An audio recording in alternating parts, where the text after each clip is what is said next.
Hey y'all, thanks for joining me today on The Onion Peel. So before we get started today, I wanted to share with everyone that I'm going to be telling my story of the day that my husband passed away. I'm not telling this story to be sensationalistic or for any kind of dramatic effect. I'm telling my story because stories matter, because our stories have the power to change other people's stories. And if I'm going to share my story, I'm going to be real, raw, and honest about it. Because that's what The Onion Peel is about. Authenticity. My story may be difficult for some to listen to, so I'm issuing this as a content warning. I'm going to be talking about topics of suicide, death, depression. So if any of these topics make you uncomfortable or could be possible triggers, please listen accordingly. If this isn't the particular episode for you to listen to, that's fine. Come back and listen to the next one. As you listen to my story, I hope that you'll keep in mind that this was just one part of the journey that I have walked. It is the part that has been the biggest catalyst in my life. It's the part that now I can tell you, believe it or not, I'm actually thankful that I had to walk through it. And even though it may be difficult to listen to at places, I hope that you will still walk away with a feeling of hope, with a knowing that life can be good. So I hope you enjoy, and let's get to it.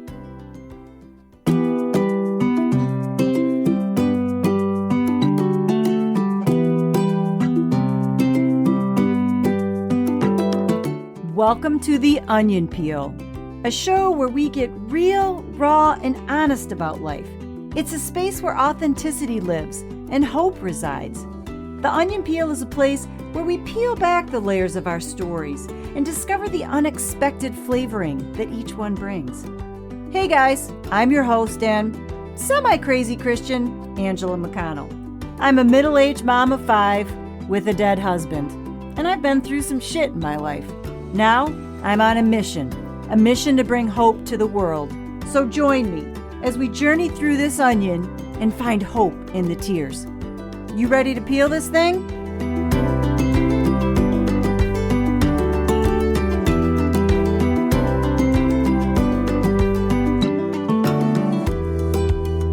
Hey guys, welcome to The Onion Peel. This episode is number 2 and is entitled My Story. Today I'm going to share my story of the day that pretty much changed my life in the most drastic, unimaginable way possible. And that was the day that my husband committed suicide. It was a day that was just like any other day. You woke up in the morning thinking it was going to be just like the day before it, except it didn't turn out to be that way. It was June 24th, 2013. The kids had just gotten out of school for the summer, and I think they were on summer break maybe a week. So it was just a fun time of year. All the kids were excited about the summer and everything that summer brings. We had a beautiful house on the lake, and so we always look forward to the summertime. There was always lots of people over, lots of swimming, lots of sun, just lots of time together with friends and family. Summer was always a time of joy for us in our family. So the morning of June 24th, I awoke to 2 sheriff deputies coming into my room at about 8:30 in the morning, blurting out to me, "Your husband committed suicide." It was horrific, absolutely horrific. I was in that phase in the morning where you're just coming awake and you're sort of like groggy, but you know you're waking up type thing. And I remember hearing that there was some sort of commotion in the house. It was like a wrestling was occurring as I was waking. And as soon as I had that realization that there was something going on, I could tell that somebody was standing there. And upon opening my eyes, there the deputies were. Of course, that's a shock. I'm in my bedroom, which was upstairs and on the back of the house. So it was very invasive to begin with. And I remember them immediately kind of asking me, are these all your kids? Or where are your kids? Are all your kids here? Something to do with the kids. And then immediately after that, it was, your husband committed suicide. There was no lead into it. There was no, hey, ma'am, I'm sorry to have to tell you this. Nothing. And it was just absolutely devastating the way that it was told to me. So after hearing the news, I got out of bed, and of course, they're still standing there. They're two men. I'm in my sleeping t-shirt. So, it doesn't come down very far. I have no bra on. I'm just totally exposed. My hair is all over the place.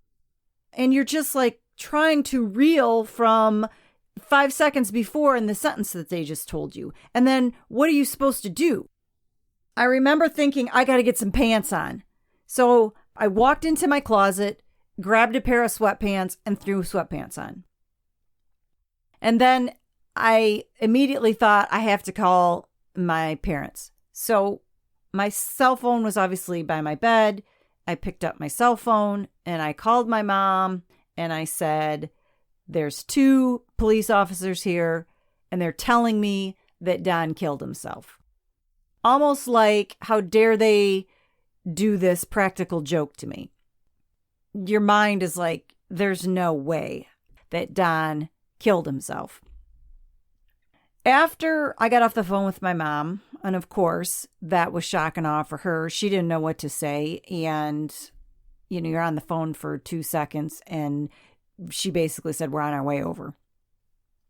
While that phone call was going on, the kids were scampering around. The police officers went into the hallway in the upstairs. And the kids, of course, are, Mom, what's going on? They weren't there when the officers told me in my bedroom. They were in the house. They were upstairs, but they weren't actually in the bedroom. So they're running around in a panic, wanting to know what's going on. I, of course, don't even know what to say. And I think at that point, it dawned on me that I needed to get a bra on. So stupid, the things that you think of, but your brain is just all over the place. It's trying to process what it's being told, and it's trying to bring logic in, even though it knows it's in a completely illogical place. And so I went into my closet again and grabbed a bra, and I put some socks on. And then I went into my bathroom and I brushed my teeth because Lord knows we wouldn't want to walk downstairs with the barrage of law enforcement and EMS and everything without having a fresh breath. Like I said, absolutely crazy how your mind thinks during a time of crisis. So once I got myself fluffed up, I went out into the landing because that only took a couple minutes. I went out into the landing area of the second floor and my kids were there and the police officers were standing around the kids and they're asking me, Mom, is it Dad? Is it Dad? And I said, yes. Just said, yes, it's Dad.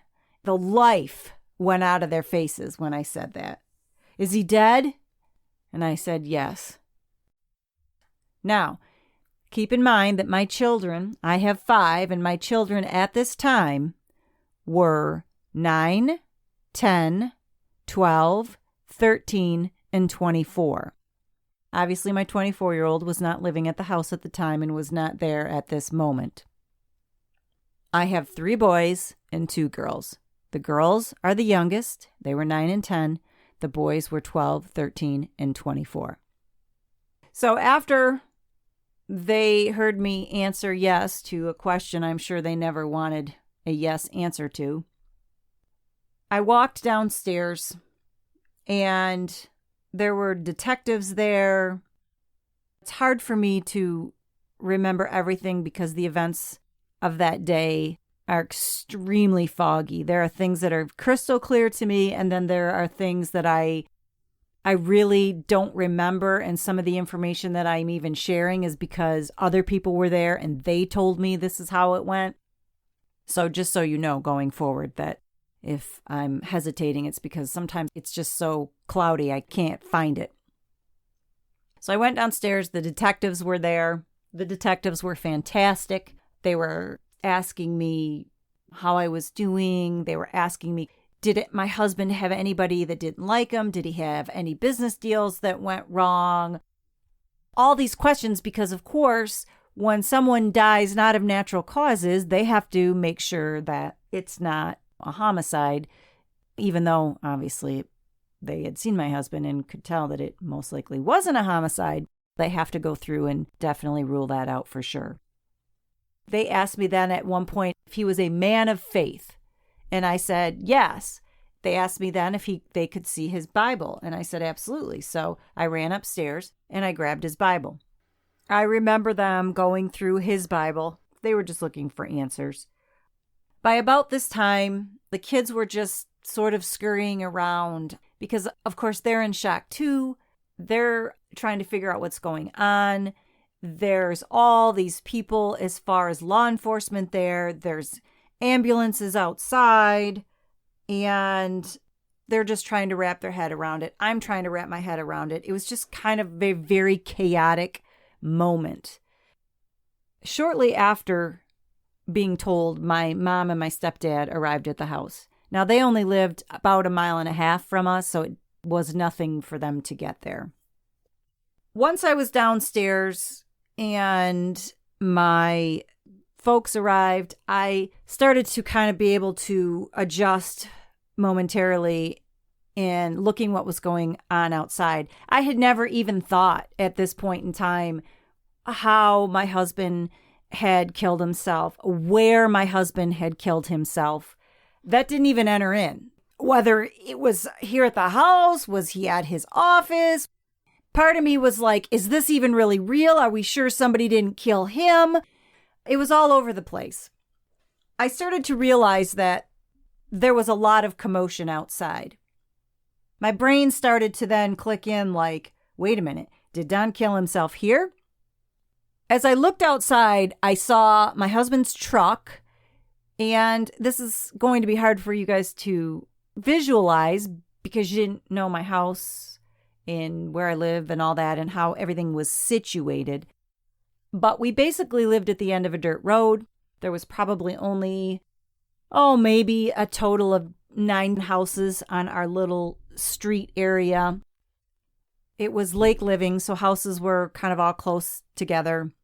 But we were at the dead end of this road, and the road was not paved, but our driveway was paved, and our driveway was just a regular driveway pad. It wasn't like a long winding thing. It was just a driveway pad that you could park 3 cars across and maybe 2 cars deep, that kind of thing. So the dirt road came right into our paved driveway pad. My husband had parked his truck basically at the place where the road ended. So he was actually on the dirt road and right before the cement driveway pad started. And his truck was facing up towards the road. So the front of the truck was up towards the road. As I looked outside, I noticed that everybody was around his truck. I realized at that point that he was in his truck when he took his own life.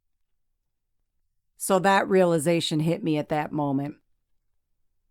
The chaos continued. By this point in time, it had probably been 45 minutes to an hour since I had been awoken, so it was probably about 9:30 in the morning.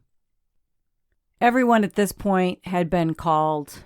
The rest of my family, my dad, my stepmom, my brother, everybody made sure my husband's family was notified and everybody was on their way over. About an hour after, people started arriving. Everybody lived at least an hour away. Some were about 40 minutes away. So everybody started arriving at the house, all the rest of the family. Everybody just walked in with stunned looks on their faces. Nobody knew what to say to anybody. Everybody was crying. And you could just see the look of shock. We were all blank. We were all going, what the heck is this all about? It was so confusing. Absolutely 100% confusing. There had been no warning signs whatsoever. My husband had not ever mentioned that he was depressed. He had not mentioned that there were any financial problems, which there were a ton. He had not acted as though he was miserable or unhappy or even sad. If you knew my husband, he never acted sad, ever. He was just always a very upbeat guy. Always, all the time. Always smiling, all the time. I just was so completely clueless, and so was everyone else, as to how in the heck are we standing here right now? How is this real? So, the kids. At this point, with family arriving, everyone was hugging them. They were hugging family. Again, it's a very confused state. So it's almost like, oh, it's a family gathering. You know it's not, but, again, the kids are in shock. And then they've got undeveloped brains that are trying to process. So there's all their grandparents and they're, oh, hey, grandma, hey, grandpa. So the kids were busy with their grandparents and their family. At one point, I went upstairs in the playroom and I took the kids because they're still constantly asking me, Mom, what happened? Where's Dad? What happened? So we went up into the playroom, which was upstairs above our garage. And I sat down with the kids. My mom was with me. And I sat down and I remember my 13-year-old said to me, what happened to Dad? Was it his heart? And I said, yes, it was his heart. That wasn't a lie because in my opinion, it was a heart and a head issue because I just had wanted to wait until everyone got to the house before I sat and told them exactly that it was suicide. I never had any intentions of not telling them that it was suicide. I just wanted to make sure that everyone was there to support them when we did that. So shortly after that, probably within 20 minutes, maybe a half an hour, everyone in the family had arrived at the house. At that point, we all sat in the living room in a big circle. I brought the kids into the circle. They were all split up. Each kid had at least 2 family members right there with them. And I just began to tell the kids that their dad died from suicide. And their faces just dropped because it was now a whole nother level of trying to have these young minds comprehend the fact that their dad chose to leave them, that it wasn't just an accident or a medical condition. It was something that was done intentionally. To be honest, even from talking to my kids, I don't honestly think that they could even comprehend all that information and that understanding with what their brain development was. Sure, my 12 and 13-year-old, yes, but my 9 and 10-year-old, they knew what that meant, that this was Dad took his own life of his own volition. But the psychology behind it, there was no way that they were going to be able to process that. At that moment, when I told the kids that, I prefaced what I said with, I want you to look around. Even on the worst day of your life, I want you to be aware of the love that is surrounding you right now. I always remember saying that because I remember thinking, how in the hell did that come out of my mouth? I mean, how do you feel a blessing in a moment of pure tragedy. And that's the only way to describe what I said. I had this feeling deep down inside of me. Again, it was more of a inner subconscious feeling, but it was there. It was this feeling of a blessing, that there was still good. And to me, it's something that just stands out because I don't understand how I could feel that way. Even though, again, I wasn't necessarily connected to that feeling. But the reality is, in order for me to say what I said, which is, even on the worst day of your life, I want you to look around and see the love that surrounds you. Come on. But there it was. I said it.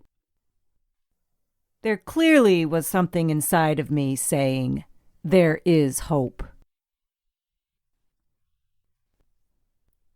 There's another interesting moment that I said something during this crazy, unspeakable time that has stuck with me. And it was a moment when I had called one of my best friends. She had just arrived at the house. This was before we told the kids. And I had met her at the top of the steps of the second story.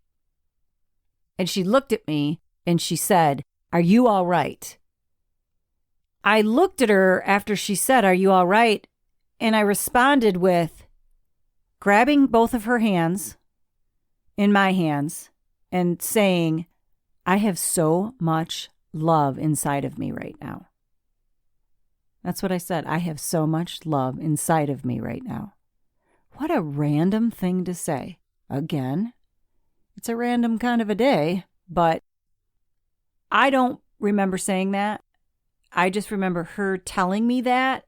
And when she told me that, which was right away within days after it happened, and she told me that's what I said to her, I've never forgotten that. Now, why would I say something like that? Well, I'm going to tell you why I said it. Because I remember how I felt. And I did feel like I was completely filled up with love. I had so much love inside of me that it was literally oozing out of me. I don't even know how to explain what I mean, other than I didn't have any anger towards my husband. I just felt badly for him. My heart ached for him. I wasn't like, oh my God, how could he do this to us? I never had that thought. I never had that thought of how could he do that to us. It was just more like, oh my gosh, he must have been in so much pain and despair. I wish that I could have just taken that away from him. So there I sat with all this love in me. Now, back to the crazy chaos. At that point in time, I believe the lady from the funeral home got there, went upstairs in my bedroom because I had this little sitting area in my bedroom. We began discussing funeral arrangements, what I wanted to do, whether I wanted him cremated or buried. Did I want it in the paper? Were we going to have a funeral? Was it going to be more of a memorial? What did I want to do?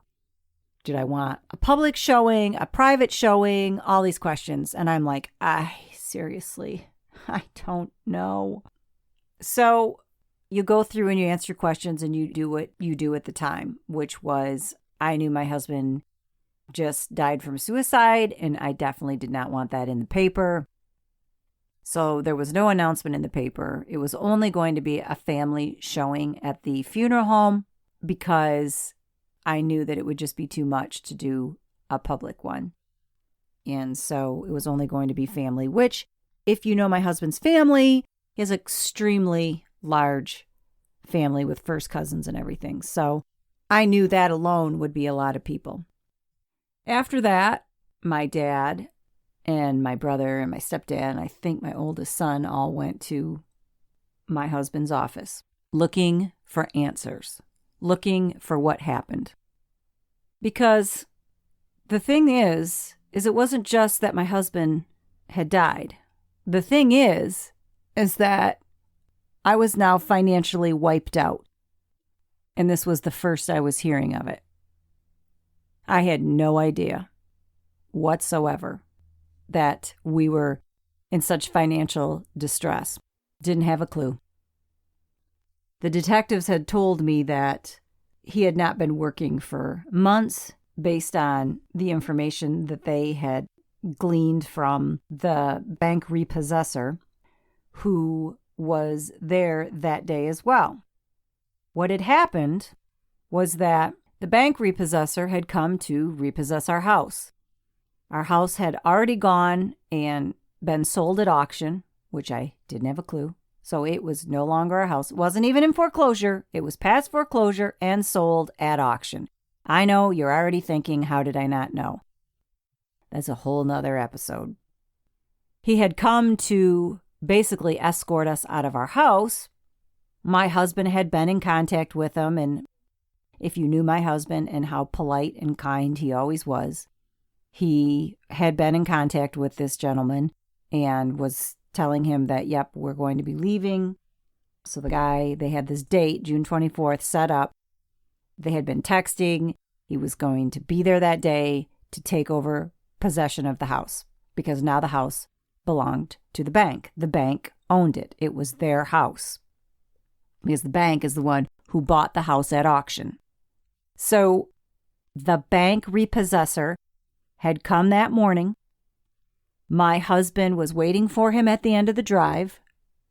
From what I was told, I believe my husband must have said something along the lines of, hey, I got to go grab something out of my truck. Walked back around the front of the truck, went into the truck, and killed himself. I'm sorry, I know that some of the stuff is harsh, but this is a show about being real, so we're just going to be real. So the bank repossessor was the one that actually ended up calling 911. I never saw the guy. I never met the guy. If he happens to ever be listening to this podcast, please know that I am so sorry that that had to be your day. And I have prayed for you so many times. Moving along. So when I found out, and then my family found out that I was completely broke and that the house wasn't mine and that I was probably going to have to be moving out of my house within days, it kind of sent a panic wave throughout everyone.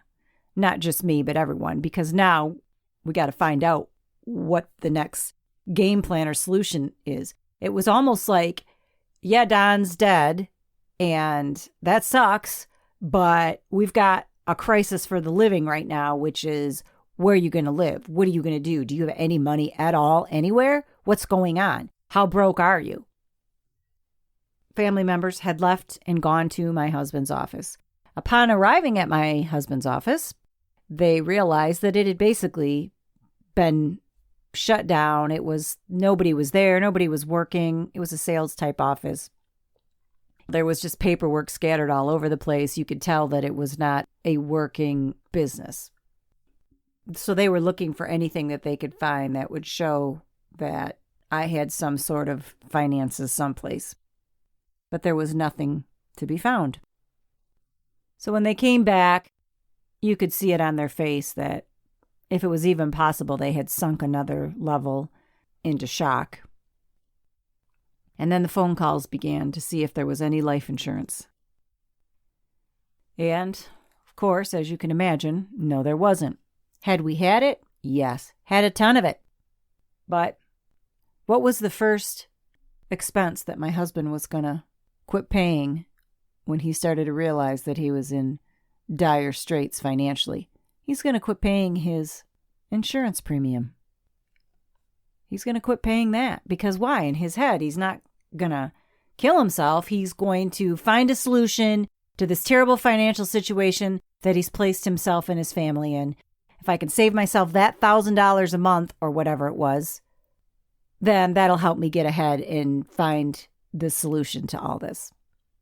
So it was the first thing that got canceled was the life insurance. So there was no life insurance.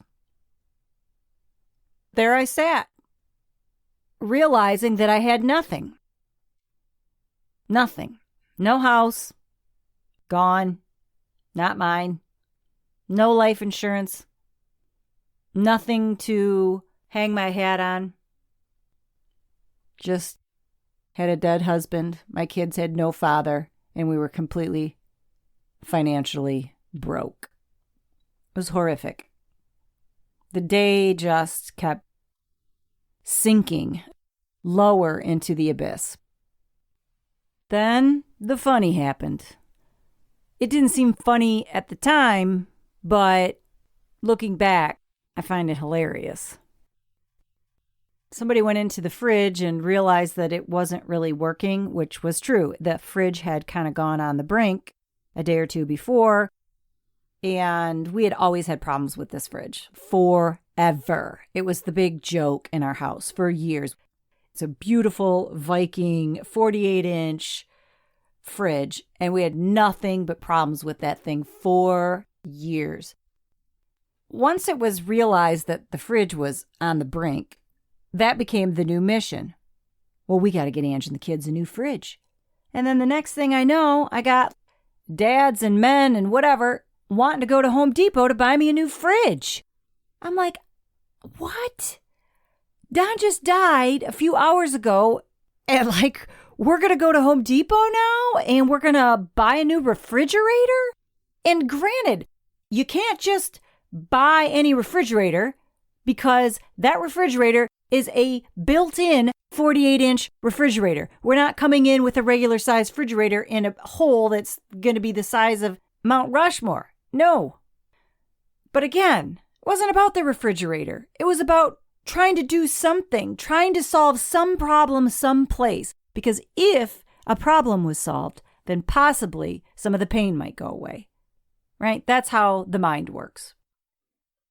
I finally remember kind of just having to put my foot down and just saying, no, we're not doing a fridge. I can't afford a fridge, and we don't need to be spending money on a fridge right now. So after that, the fridge frenzy died down. The day started to turn into night, and there were friends that started coming over because the word was out now. The word was buzzing around town. You know, we lived in a small community and people knew us, we knew people, and you know how that goes. As friends arrived, I didn't know what to say. They didn't know what to say. You don't know what to do because you're in shock. Again, let me just reiterate that my husband, Don, was always fun. He was always up. He was always kind. He was always the one to tell you that everything's going to work out okay. He was always the one to say you did a great job on something. He just was never down. He's just the last person that you would have ever expected. He was a 57-year-old man with a big heart, great hair, loved the Lord, and was everybody's best friend. It just didn't make sense. It just was so shocking. It just came so out of left field. Nobody knew what to do with it. You never are going to know what to do with it when it happens, right? This is just my tragedy. There's a million of you out there that have been through similar or worse. But for us, it just was so unexpected. So as the evening went into night, and friends came and friends went, family came and family went, it was time to actually shut down and close in for the night. And I remember everyone discussing about who was going to stay with me and the kids. And what it came down to was my brother and I believe my sister-in-law were going to stay. So we got pillows and blankets and just made the living room floor a big bed. Eventually the kids fell asleep. Only a kid could fall asleep. And I remember I got up and I went into the kitchen. It was probably 1, 2 in the morning, something like that. Because I hadn't slept, obviously. But I just went into the kitchen and I remember just literally collapsing. in just a puddle of tears and pain and wrenching. My brother was there, came in and just sat on the floor with me and held me as I just puddled. I just sat there and couldn't believe what was going on. Certainly couldn't believe that I was going to ever be able to come out of it alive. There was no way. And the pain was excruciating. Couldn't breathe. It was by far the worst day of my life. But here I am. And here my kids are. And we're good. In fact, we're really good. How are we good? Why are we good? How do you get through something like that? Well, it wasn't easy. But hope is always there. It always is. And that's why I'm sharing my story with you. To let you see how horrific it was, but also to let you know that there was always hope, and that there's hope for you if you're going through something horrific right now. Hope is always there. So tune in next episode. And I'm going to keep sharing my story of what happened over the next several days during that first week. I'll give you some more details of how everything went down. I hope this didn't make you too sad today. That wasn't my intent. Again, I want to say, I'm good. You guys, I'm good. I'm really excited about life, and to be honest with you, I wouldn't change it. I wouldn't wish for it to be any different. Can you believe that? But I wouldn't wish for it to not have happened. That's how good I am. And we'll talk a lot about that, how I got to that place. How do you grow into a place where you can say that with confidence, that you would never change what happened to you? It's possible. That's what hope does. So join me next week and we'll share a little more. I hope you tune in, because I'd really like to share it with you. Thanks for joining me today, guys. I think it's time now to put the onion back in the bin. Till we talk again. I hope that you have an awesome day. See you guys.